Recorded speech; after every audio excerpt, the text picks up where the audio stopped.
ও হরিদা, একটু চা দাও দেখি, আর টাকাটা একটু বাকি রেখো বুঝলে, মাসের শেষ, কাল মুকুন্দপুরে এক অফিসের কাজে যেতে হবে আবার, তাই হাতে একটু টাকা প্রয়োজন, আমি এসে ফেরত দিয়ে দেবো। ও বাবা, সেই মুকুন্দপুর? তা কিসে যাচ্ছিস? কিসে আবার, ট্রেনেই যাচ্ছি। এই রে, সব বোনাস করেছে। ও বিরাজদা, দেখো দেখি ট্রেনে মুকুন্দপুর যাচ্ছে নাকি, প্রাণটা তো খুঁয়ে আসবে। মানে কি যাতা বলছো? জিজ্ঞেস করো না বিরাজদাকে, ওনার সাথে কি হয়েছিল। হরি, বাচ্চা ছেলেটাকে কেন বেকার ভয় দেখাচ্ছিস বলতো? মুকুন্দপুর তো খারাপ নয়, সে তো যা হয়েছিল আমার একটা ভুলের জন্য। কি হয়েছিল বিরাজদা? আমার কিন্তু এখন শুনতে বেশ কৌতূহল হচ্ছে। সে অনেক বড় গল্প। তা বলেই ফেলো না, আমার হাতে অনেক সময় আছে। বেশ, তবে শোন, আজ থেকে প্রায় 2 বছর আগের কথা। টানা পরিশ্রমের ফলস্বরূপ একটা বেশ মোটা বেতনের চাকরি পাই। বাড়িতে সবাই বেশ খুশি। চাকরিটা ছিল মুকুন্দপুরের একটা স্কুলে। বাড়ি থেকে এর আগে কখনোই এত দূরে থাকিনি। যেতে একটু মন কেমন কেমন করছিল ঠিকই, কিন্তু আর কদিনই বা ঘরে বসে বাপের টাকায় খাবো, তাই তল্পিতল্পা গুছিয়ে পাড়ি দিলাম। কথা ছিল বাবা মা এসে একটু গোছগাছ করতে সাহায্য করে দেবে, কিন্তু বাবার শরীরটা হঠাৎ করে খারাপ হয়ে যাওয়ায় ওনারা আর আসতে পারলেন না। ট্রেনে বসে নিজের শহর ছেড়ে দূরে যেতে যেতে কেমন একটা মিশ্র অনুভূতি কাজ করছিল মনে। কষ্ট হচ্ছিল বটে, কিন্তু একটা স্বাধীন জীবন, নিজের রোজগার, এসবের উত্তেজনাও কম ছিল না। কিছুক্ষণ পর টিটি এসে আমার সামনে দাঁড়ালো, বলল, দাদা টিকিটটা। হ্যাঁ, এই যে। আচ্ছা দাদা, বলছি মুকুন্দপুর কখন আসবে? সে অনেক দেরি, মাঝরাতের আগে আসে না, তার উপর আবার আজ ট্রেন লেট আছে, আজ তো আরো দেরি হবে। উনি চলে গেল। স্টেশন আসতে দেরি শুনে একটা জম্পেশ ঘুম দিলাম। কতক্ষণ ঘুমিয়েছে ঠিক জানি না, কিন্তু কারো ডাকে ঘুম ভাঙল। আরে দাদা, ও দাদা, বলে এভাবে ঘুমোচ্ছেন? এটা কিন্তু শেষ স্টেশন, এরপরে ট্রেন যাবে না। তড়িঘড়ি উঠে বসলাম। জানালা দিয়ে উঁকি মেরে কোথাও কোনো স্টেশনের নাম দেখতে পেলাম না। জিনিসপত্র নিয়ে নেমে পড়লাম।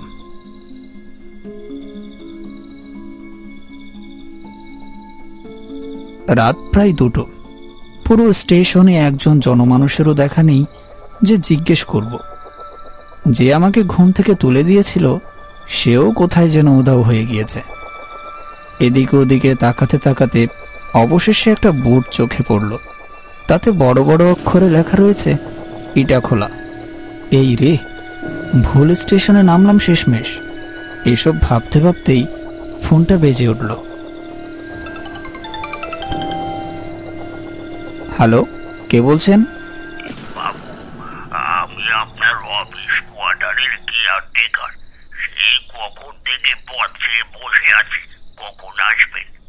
আর বলবেন না দাদা, আমি বোধহয় ভুল স্টেশনে নেমে পড়েছি। নাম লেখা আছে ইটাখোলা। ও হরি, আপনি তো 4 স্টেশন ছাড়িয়ে নেমেছেন। এবার দেখুন কখন ফিরতি ট্রেন পান।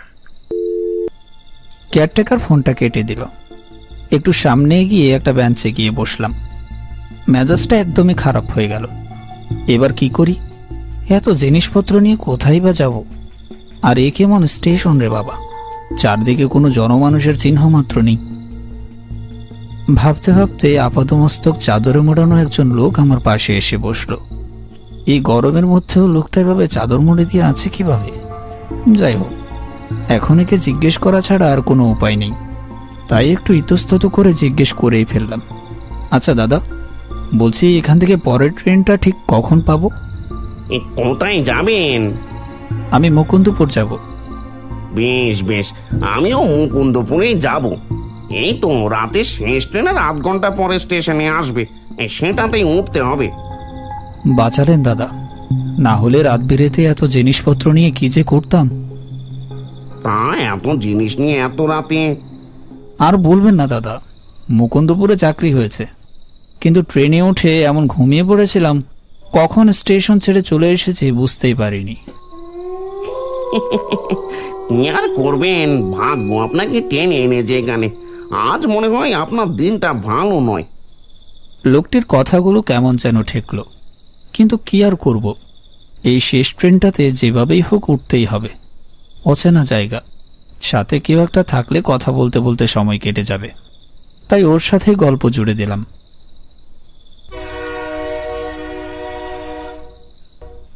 কিছুক্ষণের মধ্যে হুইসেল বাজিয়ে একটা ট্রেন স্টেশনে ঢুকতে শুরু করলো। লোকটি বলল, ওই দেখুন, এই কথা বলতে বলতে ট্রেন চলে এলো। চলুন চলুন, উঠে পড়া যাক। লোকটি বেশ ভালো, জিনিসপত্রগুলো ট্রেনে তুলতে হাত লাগিয়ে অনেকটাই সাহায্য করে দিল। তাড়াতাড়ি ট্রেনে উঠতে আর এত জিনিসপত্র টেনে তুলে বেশ হাঁপিয়ে উঠেছিলাম।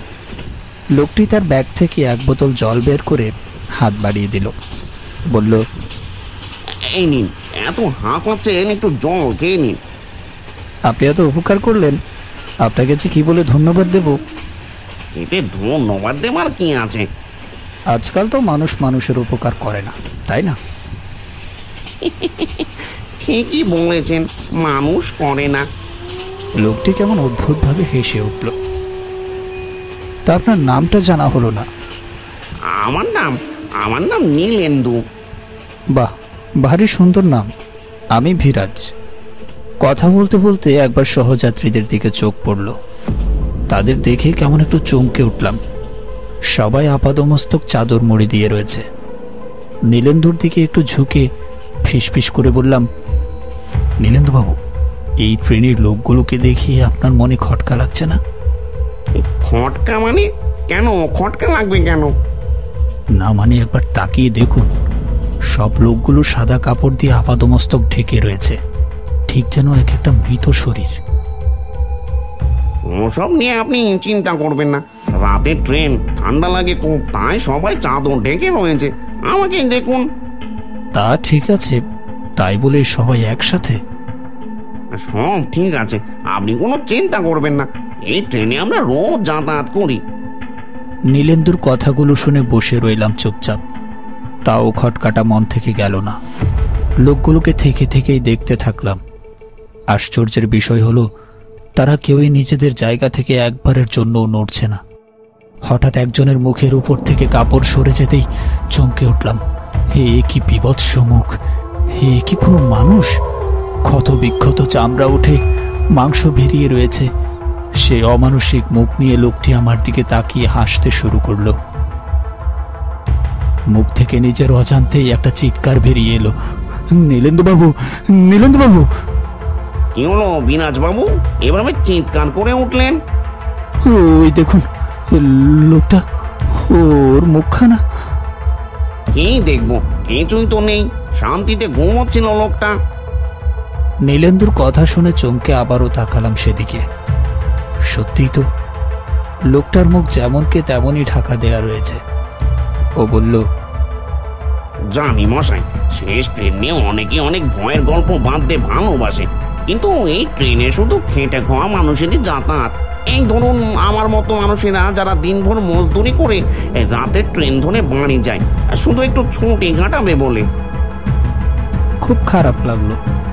কি যে ভাবছি, কি করছি আর কি যে বলছি কিছুই বুঝতে পারছি না। শুধু শুধু বেচারা লোকটাকে নিয়ে কি সব ভাবছি।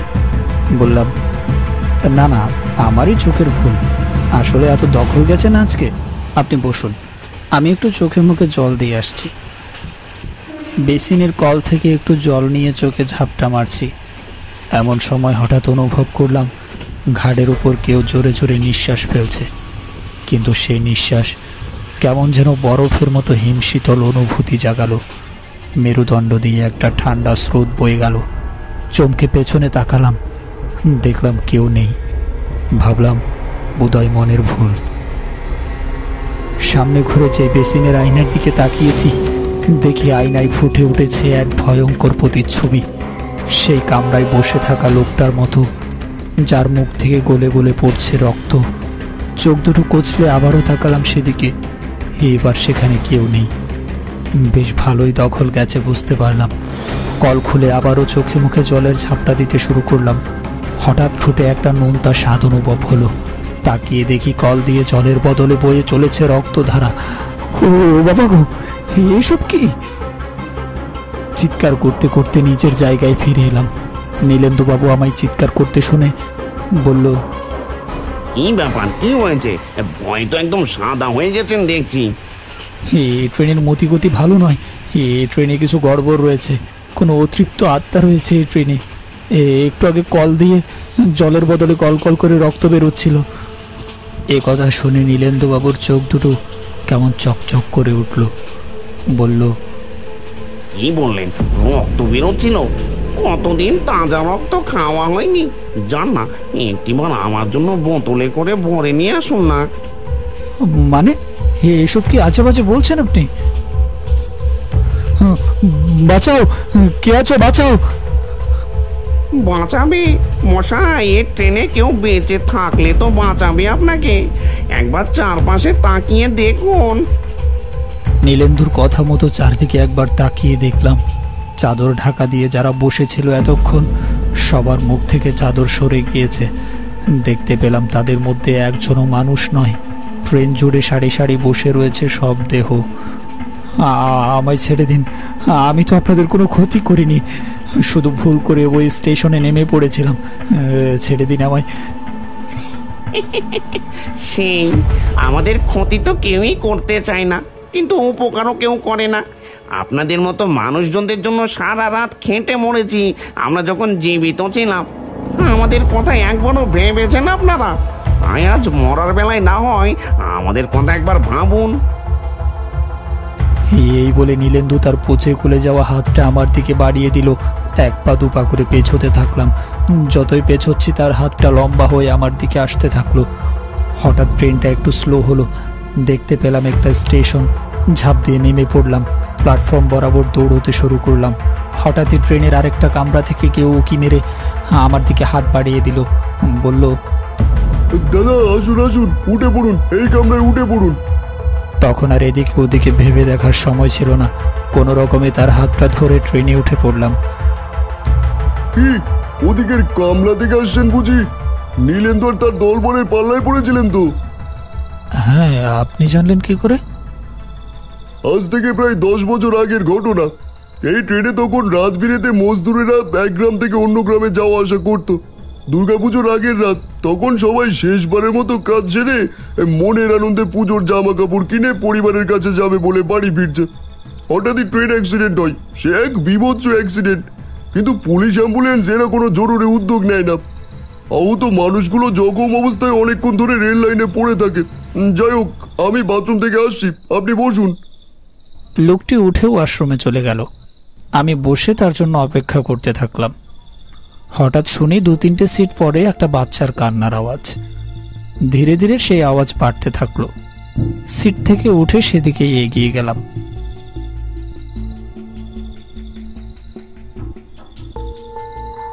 দেখলাম সিটের উপর বাচ্চাটি পড়ে রয়েছে।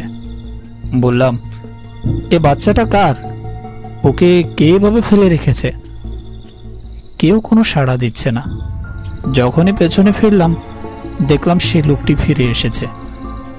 বলল, সেদিন রাতে এই ট্রেনে আমার স্ত্রী আর বাচ্চাটাও ছিল। অ্যাক্সিডেন্টে আমি অনেক জখম হয়েছিলাম। ঘন্টার পর ঘন্টা অপেক্ষা করার পর যখন পুলিশ এসে পৌঁছায়, তারা সবার আগে আমার বাচ্চাকে বাঁচানোর চেষ্টা করে। সেটা দেখে খেপে গিয়ে নীলেন্দর আরও কিছু লোকজন হাতাহাতি শুরু করে। তাদের মতে আমরা বড় লোক বলে আমাদের আগে সাহায্য করা হচ্ছিল। সেই হাতাহাতিতে আমার পরিবার মারা যায়, আর আমিও।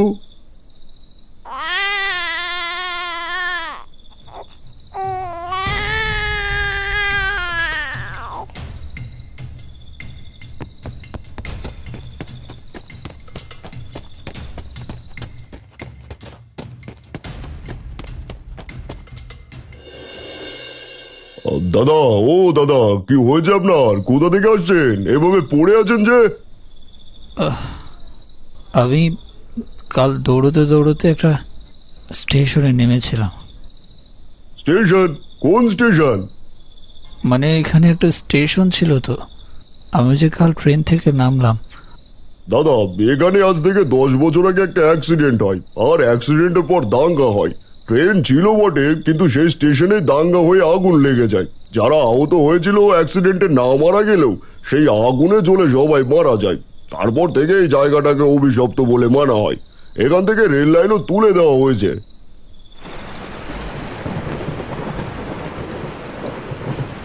তারপরে কি হলো?